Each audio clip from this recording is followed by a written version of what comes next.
আসসালামু আলাইকুম। সরমনাইয়ের গোপন ষড়যন্ত্র ফাঁস। সরমনাই যে ষড়যন্ত্র করে এসেছিল, জামায়াতের সাথে জোট করেছিল, সেটা ফাঁস হয়ে গেছে। সরমনাই কর্মকাণ্ডের মাধ্যমে, বক্তব্যের মাধ্যমে সেটা প্রকাশ হয়ে গেছে। দেখেন, এই জোটে আরো 4টা ইসলামী দল আছে, তারা কিন্তু জোট ছেড়ে যায়নি। এখান থেকে গেছে কে? সরমনাই চলে গেছে। সরমনাই কেন গেছে, কি অজুহাত দেখিয়ে গেছে? যে তারেক রহমানের সাথে জামায়াতের আমির বলছেন যে সর্বদলীয় সরকার গঠন করবে, ঐক্যের সরকার গঠন করবে, সবাইকে নিয়ে সরকার গঠন করবে। এ কথা কেন বলছে? রাজনৈতিক বক্তব্য কে কোনটা দিবে, আর সাথে কি বক্তব্য দিবে, দলীয় বক্তব্য, এটা কি সরমনাই ঠিক করে দিবে? জামায়াত কি বক্তব্য রাখবে, অথবা জামায়াত কি বক্তব্য দিবে, এটা সরমনাই কি বক্তব্য দিবে, এটা কি জামায়াত ঠিক করে দিবে? জামাতের তো নিজস্ব একটা দল আছে, তাদের তো আলাদা বক্তব্য আছে, তাদের আলাদা নীতি আছে। জোট করার অর্থ তো এটা না যে একসাথে যে একজনের মতাদর্শ অথবা ব্যক্তির স্বার্থ, দলের স্বার্থ আরেক জায়গায় জলাঞ্জলি দিল, তার কাছে সবকিছু সমর্পণ করলো, এটা তো না। জামাত তাদের নিজস্ব বক্তব্য রেখেছে। জামাত যদি সরকার গঠন করতে পারে, তাহলে দেশ নিয়ে তাদের কি পরিকল্পনা, এটা যেহেতু বিএনপি দেশের একটা বৃহত্তম দল, তার সাথে সেটা শেয়ার করছে। আমাদের দেশের বর্তমান যে প্রেক্ষাপট, এই প্রেক্ষাপটে একক দল গঠন করলে যে কোনো দল যেই সরকারে যাবে তার বিপদ আছে। সবাইকে নিয়ে ঐক্যের একটা সরকার গঠন করলে তাহলে দলে আমাদের দেশে রাজনৈতিক স্থিতিশীলতা আসবে। একটা দেশের সবচেয়ে গুরুত্বপূর্ণ হলো রাজনৈতিক স্থিতিশীলতা। আপনার যদি রাজনৈতিক স্থিতিশীলতা না থাকে, তাহলে আপনার দেশে আহ অর্থনৈতিক বিপর্যয় নেমে আসবে, আভ্যন্তরীণ অনেক বিপর্যয় নেমে আসবে, আপনার আইন শৃঙ্খলা পরিস্থিতি ভেঙে পড়বে, সার্বিক নিরাপত্তা যেটা আছে এগুলি ভেঙে পড়বে। বিদেশিরা এখানে বিনিয়োগ করবে না, বিদেশি বিনিয়োগ আসবে না, বিদেশিরা আসবে না। আপনার এখানে এক কথায় সর্বাদিক থেকে বিপর্যয় ঘটবে। তাহলে রাজনীতি হলো সবাইকে নিয়ে যেটা করা হয়, সবার অংশগ্রহণে, এটাই হলো রাজনীতি। দল আলাদা আছে, দল কোনো বিলুপ্ত হবে না। যার যার দল, যার যার মত, যার যার পথ, সব আলাদা। জোটের অর্থ এটা নয় যে আমি কোনো কথা বলতে পারবো না আপনার সাথে কথা বলা ছাড়া, এবং আপনি আমার কথা, আমার বক্তব্য সবকিছু আপনি ঠিক করে দিবেন, তারপর আমি সেটা বলবো। এটা তো জোটের বক্তব্য না। জোট গঠন করছে একসাথে, যে যে যে জায়গায় সমঝোতা হবে সেখানে একসাথে নির্বাচন করবে।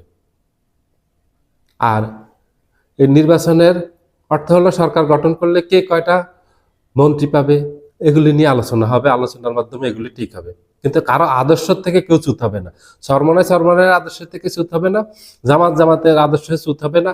এবং খেলাফত আন্দোলন আছে, ইসলামী আন্দোলন আছে, খেলাফত আন্দোলন আছে, খেলাফত মসজিদ আছে, তারা তাদের নিজামী ইসলামী পার্টি আছে, তারা তাদের নীতি আদর্শ পরিবর্তন করবে না। নীতি আদর্শ পরিবর্তন করলে তার কোনো দলই থাকে না।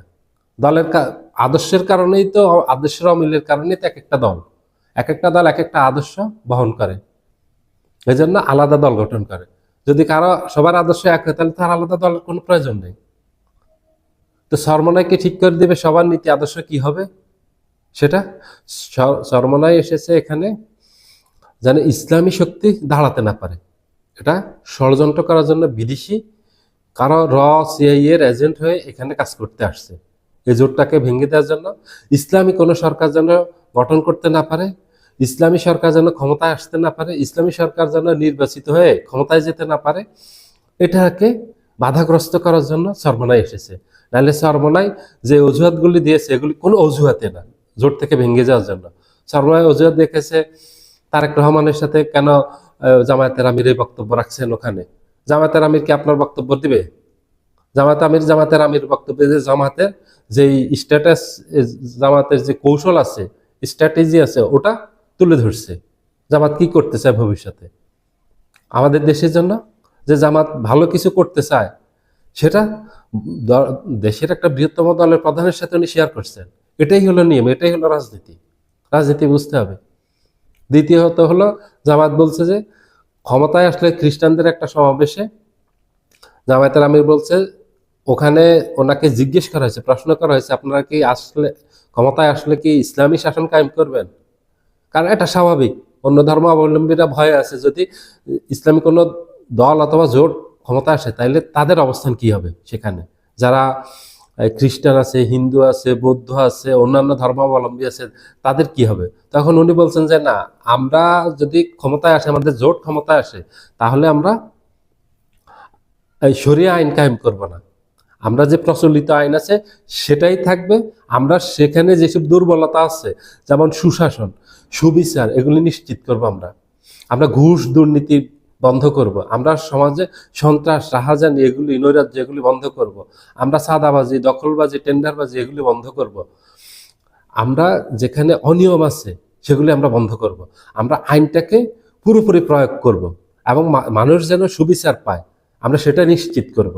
জনগণ যেন প্রশাসন থেকে সম্পূর্ণ সেবা পায়, আমরা সেটা নিশ্চিত করব। কারণ আপনার তো এখানে সংবিধান, আপনি গিয়াই আপনি সংবিধান পরিবর্তন করতে পারবেন না, আপনি ইসলামী শাসন কায়েম করতে পারবেন না জনগণের ম্যান্ডেট নেওয়া ছাড়া। আপনাকে জনগণের ম্যান্ডেট নিতে হবে। আপনি যে এখন জনগণের যে ম্যান্ডেট নেবেন, এটা হলো আপনাকে যে সংবিধান আছে এটার উপর আপনাকে ম্যান্ডেট দিচ্ছে। আপনি সেখানে ইসলামী শাসন কায়েম করতে পারবেন না। জামায়াতের আমির ভুল কি বলছে? উনি যদি বলতো যে আমি ইসলামী শাসন কায়েম করব, তাইলে এটা হতো ভুল। উনি যেটা বলছেন এটাই সঠিক। উনি যদি ভবিষ্যতে আবার নির্বাচন করেন, যদি তখন ওনার ম্যানিফেস্টোতে থাকে নির্বাচনী যে আমাদেরকে ভোট দেন, ভোট দিলে আমরা ক্ষমতায় গেলে ইসলামী শাসন কায়েম করব, তখন সেটা হবে ঠিক। উনি তো সঠিক কথা বলছেন, এখানে ভুল বলেননি। উনি তো প্রতারণা করেননি জনগণের সাথে, মিথ্যা বলেননি, কোনো গুজব ছাড়াননি। বলছেন এক, করবেন আরেক, উনি তো এগুলি বলেননি। সবিরোধী কোনো বক্তব্য রাখেননি। উনি যা বলছেন সঠিক বলছেন। জামায়াতের আমিরের ভুল কোথায় ছিল? ভুল ছিল না এখানে। কি ঠুনকো অজুহাতে বেরিয়ে গেল? জামায়াতের আমির ওই খ্রিস্টানদের সাথে সমাবেশে কেন বললো এটা, যে গেলে এই বর্তমান সংবিধান অনুযায়ী দেশ পরিচালনা করবে। আর তারেক রহমানের সাথে বলছে যদি জামাত মেজরিটি পায়, জনগণের সমর্থন পায়, তাহলে সবাইকে নিয়ে সরকার গঠন করবে। এটা আগেও বলছে। তা এটা যে আগে বলছে, আপনারা তখন ভুল ধরেননি কেন? জামাতকে বলেননি কেন আপনারা এগুলি বলতে পারবেন না? আপনারা যেসব বক্তব্য দিচ্ছেন এগুলি জোটের সাথে আলোচনা করে তারপরে বক্তব্য দিবেন, নাহলে আপনারা এসব বক্তব্য দিতে পারবেন না। এবং আগে জোট ছাড়েননি কেন? আপনারা এখন কেন জোট ছাড়লেন? সমস্যা এগুলি তো আগের থেকে আছে। ইসলামী শরিয়া আইন যে কায়েম করবে না জামাত ক্ষমতায় আসলে, এটা তো জামাতে আরো 1 বছর আগে, আরো 1 বছর না 1.5 বছর আগে বলছে। 5 আগস্ট, 5 আগস্টের পর বলছে। এখন থেকে 1.5 বছর হয়ে গেছে। আপনারা তো জোট করছেন 1 বছরের উপরে, তখন আপনারা বেড়ে যাননি কেন? তখন আপনারা বলেননি কেন? কারণ হলো তখন বলেনি এই জন্য, জামাতকে তখন তাইলে মাত্র ঢুকছে, ক্ষতিগ্রস্ত করতে পারবে না।